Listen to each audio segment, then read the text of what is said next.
Hello, welcome to ERPCA User Guide. Today we will learn how to import customer. On the top of dashboard, click on Quick Switch and search for Import Customer.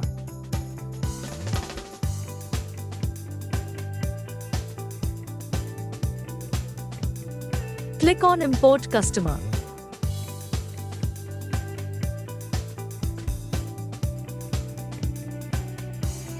Now you can select branch and choose Excel file from local machine and hit the import button.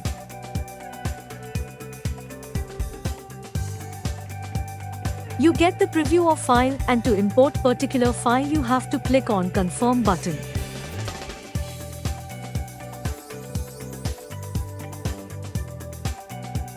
Congratulations, your file has been imported successfully.